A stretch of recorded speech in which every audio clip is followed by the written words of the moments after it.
YouTube. Well, I wanted to show you all an old favorite, this 1998 Ford Expedition Eddie Bauer with 261,000 miles.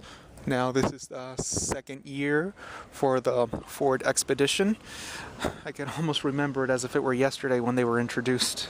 This really marked the first full-size four-door SUV for Ford, as GM had the Chevrolet Tahoe and Chevrolet Suburban for decades.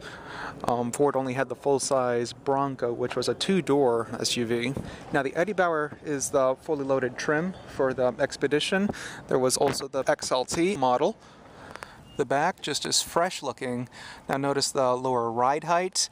The two-wheel drive models do have a lower ride height. The front suspension utilizes coil springs as opposed to the four-wheel drive models which have torsion bars. Still, both models have independent front suspension. These trucks came with an optional air suspension, and the benefit to having that is for a more comfortable ride and to maintain an even ride height despite the truck being loaded with passengers or if you happen to tow anything. Awesome towing capability. Still looks fresh, handsome. I won't ever forget the day when I first saw this Expedition in the auto show, the Miami Auto Show, when I was still in elementary school. And I will never forget the day when my father bought an XLT model. It was a four-wheel drive XLT model. My mom picked me up at the bus stop. I was like, golly, is this for real? I felt like a king when I got in the passenger seat. Now notice these 17-inch wheels, 265 70/17s. Now these are not the original wheels. These are from 2000 to 2002 model Expeditions. You could still pass as stock wheels. Some of these did come with keyless entry. This one for some reason doesn't have it. A fresh looking interior. Qualities weren't that great, but the overall design was pretty nice. The front seat has a seat cover, as you can see why. A little bit torn here on the edge. The passenger seat is a little bit cracked, but it will improve and wouldn't need any real upholstering if you condition it properly. But the driver's seat needs to be fixed on the edge. Very common on SUVs of this height, as a driver's ass would wear off this section over here. This is where you adjust the seat, adjust for more thigh support, height, lumbar, backrest. The door panel, cushiony on top, armrest as well, the entire thing. The door pocket, very sturdy. Auto down function for the driver window. Door locks, power mirrors. This one has the Mach audio system, so it will have kick-ass audio. And just take a look in back. This one has its third row and the sunroof. So you got the key fob, lock, unlock, and panic. This key fob looks brand new, as if it were never used. I can tell this one has the 5.4 liter engine. Now again, I just want to show you around this interior. It's just amazing the condition it's in. Everything just looks immaculate. I mean, it does have some wear and tear on the seats, but given that it has 261,000 miles and that it's a 1998, it's just in excellent shape. Now, I know Expeditions like the back of my hand. I've grown up with so many of them, and my father has purchased many for business reasons, and have had the opportunity to drive so many, and I do like them, especially over competitors such as the Chevrolet Tahoe, which in my opinion drove more like a truck. The suspension was more rough and unrefined, and the steering rather loose. The Expedition always had a more softer ride and a stiffer steering wheel at highway speeds. Much more direct and more refined engines. Now, talking about comfort, the Expeditions, you cannot fault them in any way when it comes to comfort. You have all the leg room, shoulder room, hip room, head room that you'd ever want. Very wide. These seats are very comfortable and cozy. Doesn't hug your back, but again, they're very comfortable. They have lots of thigh support and thus high seating position. Just look at me. You can spread your legs wide open if you wish. Interior quality wasn't a highlight with the Expedition. It was better than the Tahoe. It's still a typical interior that you would find in SUVs those days, especially if they were based off a pickup truck. Again, this is the same exact dashboard and chassis from an F-150. The entire dashboard is plasticky and it is very hollow. I've seen many of these broken. Now, aside from the plasticky quality, I thought that for 97, I think it's still a fresh looking design. Now, over the airbag area, the cover is rather hollow. The glove box, very wide and not really that large. It is damped somewhat. Everything is just plasticky. Now, of course, the stock radio is in here. It would have had a typical large Ford radio with cassette. Likely would have had a CD changer in the center console, but it doesn't have it over here. You can see it at one time it did have it.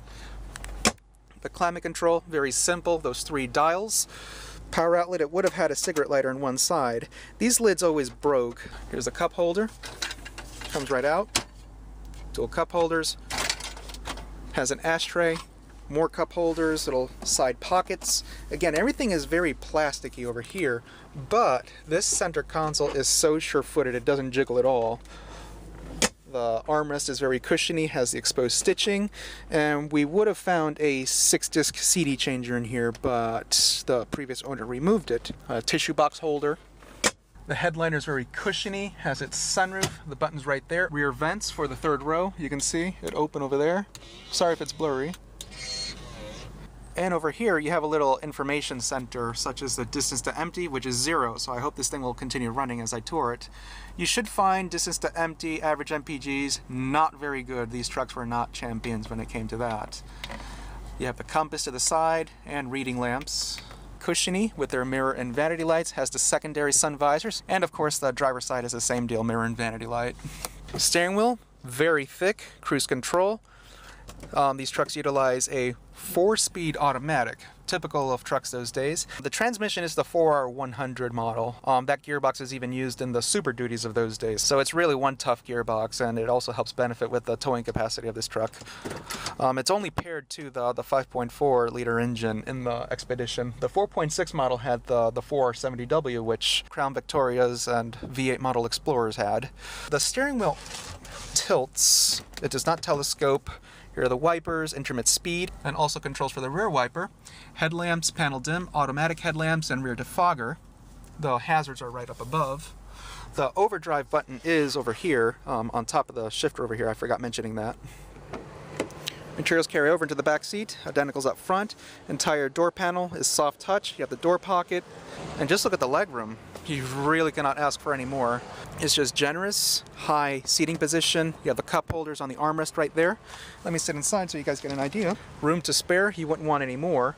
And just a look in front. Just awesome looking. You have the rear AC in the center console. It works. Some of these Expeditions came with an optional AC system in the ceiling, and it was an independent system. But again, this is a cozy back seat. 4 passengers could be at the height of 6'5", and they would still be comfortable in here. Now to access the third row, you pull on this lever over here. Seat will fold, and you can see you have access to the third row. Comfort really wasn't that great. Aside from the fact that the seat doesn't fold flat into the floor, the level to the floor is very high, and it's very firm too. You have cup holders to the side. Now there are 2 stages with this liftgate. You can open the glass for the entire liftgate, but let me open the entire door. It's not going to have a great cargo area with the third row in place, but once you remove it, it will be so generous. You can fold down the third row if you wish. Just pull over here, and you can somewhat fold it. You're going to have to remove the seat in order to make use of this entire floor. But yeah, let me just take a look over here.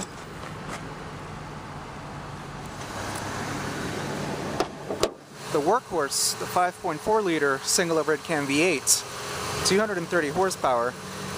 It doesn't sound like a lot, but it does have a lot of torque. 330 foot-pounds of torque, so it'll just haul a mountain if you wish. Not misfiring, running very smooth. Let me just rev it.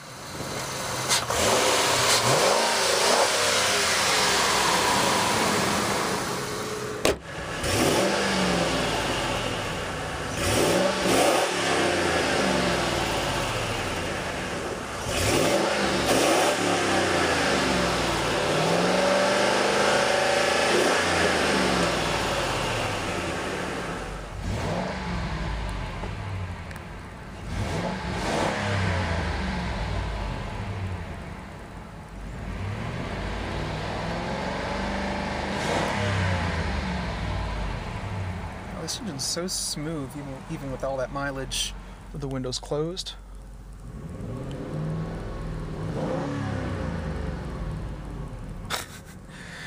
It's just amazing how smooth this engine is.